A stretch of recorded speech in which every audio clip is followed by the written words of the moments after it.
Nah, ini beberapa tips agar kita tidak terjebak overthinking.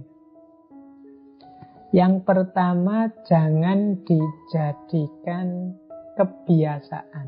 Jangan dibiasakan overthinking. Jadi, kalau kita sadar, wah ini aku terlalu banyak mikir ini, wah ini aku terlalu banyak pertimbangan ini, akhirnya tidak jalan-jalan, ya sudah, kita off dulu. Jadi, dan kita usahakan tidak sering-sering begitu. Karena kalau jadi kebiasaan, nanti ada apa-apa sedikit kita overthinking, ada apa-apa sedikit kita overthinking. Yang kedua, sikapi segalanya secara biasa saja, wajar-wajar saja. Jadi, kalau memang urusan besar, diselesaikan, diuraikan dalam bagian-bagian kecil, kita selesaikan satu demi satu, setahap demi setahap. Kayak naik tangga tadi loh. Wah, ini urusannya sampai masa depan ini. Kita selesaikan dulu yang di depan mata. Kita selesaikan dulu yang mahasiswa kuliahnya. Nanti baru kalau kuliahnya selesai mikir kerjaan. Kalau kerjaan sudah dapat, mikir istri. Setelah itu mikir membahagiakan orang tua. Setelah itu mikir gitu loh. Kalau dicampur semua jadi satu dengan judul hidup dan masa depanku, kita akan overthinking pasti. Nah, yuk diawali pelan-pelan saja, setahap-setahap saja. Ada kalanya penting bagi kita untuk mengambil sudut pandang yang baru. Kadang-kadang memang perspektif tertentu itu membuat masalah-masalah baru.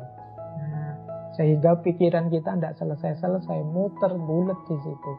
Nah, itu kadang-kadang kita perlu menarik diri. Sudahlah, saya pandang secara berbeda. Nyari cara pandang baru yang lebih segar terhadap masalah ini.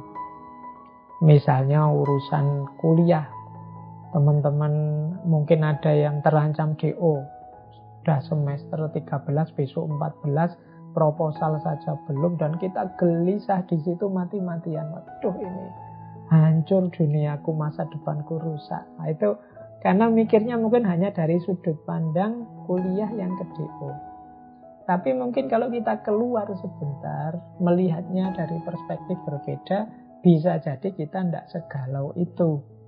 Mungkin, oh iya ya, wong yo banyak kok orang itu yang tidak lulus kuliah tapi sukses.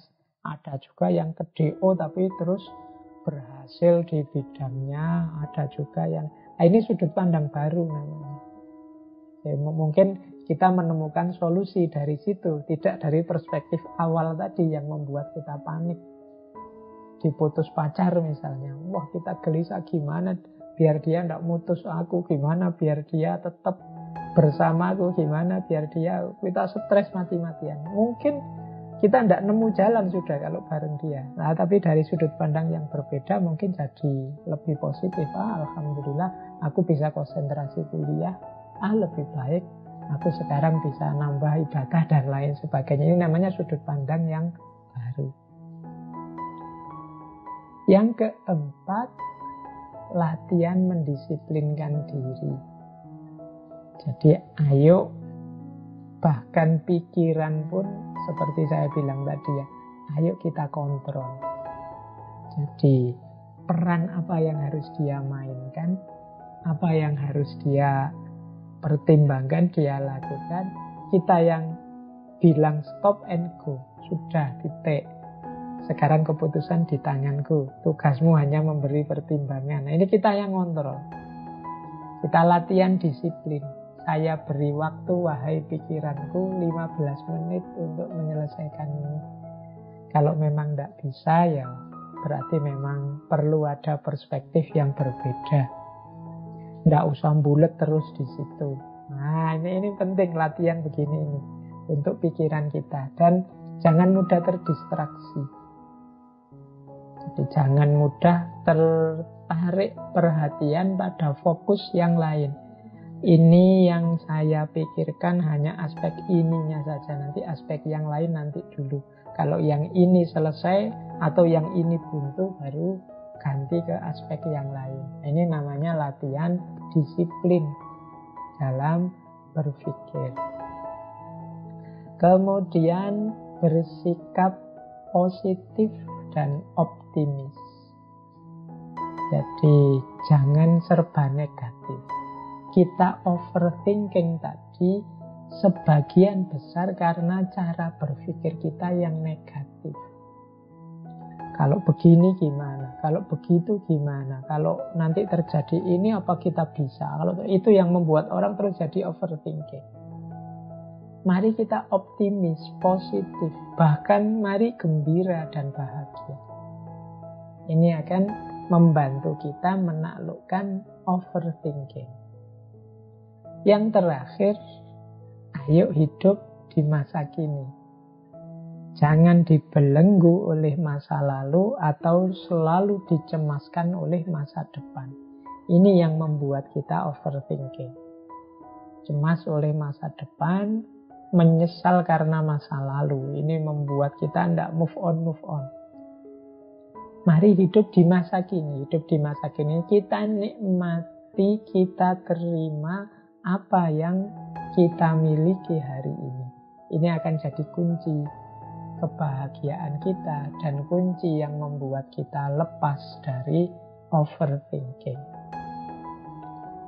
Jadi teman-teman, malam hari ini kita belajar 2 hal yang semoga kita masih bisa mengontrolnya, yaitu insecurity dan overthinking.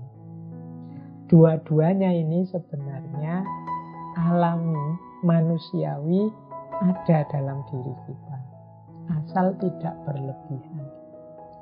Berpikir itu kan malah sesuatu yang memang jadi penciri kita, tapi terlalu banyak berpikir jadi negatif. Orang itu tidak sombong, rendah hati, itu bagus. Tapi kalau berlebihan, jatuh pada insecure sampai rendah diri, ya jadi negatif. Jadi rumusnya semua yang kita bahas di bulan ini sebenarnya seperti self-love agar tidak jatuh pada egoisme, people pleasure agar tidak jatuh pada pamrih-pamrih pribadi, meskipun tetap berbuat baik pada orang lain. Jadi semua tema kuncinya ada pada batasnya. Jadi kita harus tahu batas, kuncinya di situ. Jadi kunci kebahagiaan hidup kita, baik dengan rumus untuk tidak terjebak pada overthinking, tidak terjebak pada insecurity, tidak terjebak pada people pleasure, atau tidak membenci diri tapi mencintai diri. Kuncinya adalah pengenalan kita pada batas-batas. Terakhir, ini ada satu quotes yang menurut saya bagus dari Mark Twain. Ini sudah menjelang jam 10 ya. Ini kata Mark Twain begini: 20 tahun dari sekarang engkau akan menyesal, engkau akan kecewa karena hal-hal yang tidak engkau lakukan dibandingkan hal-hal yang sudah engkau lakukan. Ini kalimat pertama ini maksudnya karena kita insecure, karena kita overthinking, seringkali terus kita jadi pasif, tidak melakukan apa-apa. Ketika insecure, kita merasa rendah diri, minder, jadi pasif. Ketika overthinking juga begitu, kita sibuk dengan pertimbangan-pertimbangan, kita takut mengambil tindakan. Akhirnya apa? Kata Mark Twain. Mark Twain ini novelis sebenarnya, penulis, juga pengajar. 20 tahun lagi kita akan banyak kecewa karena kita terlalu insecure dan sering overthinking. Kita banyak kecewa karena tidak melakukan apa-apa dibandingkan yang kita lakukan. Yo, ada sih hal-hal yang kita lakukan terus kecewa. Tapi yang lebih banyak adalah kita tidak melakukan sesuatu dan kita kecewa karena tidak melakukan apa-apa.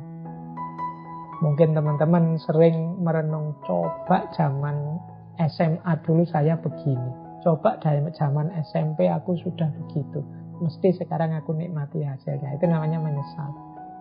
Kemungkinan ya karena insecurity atau overthinking tadi. Maka kata Mark Twain, lemparkan jangkarmu, kemudian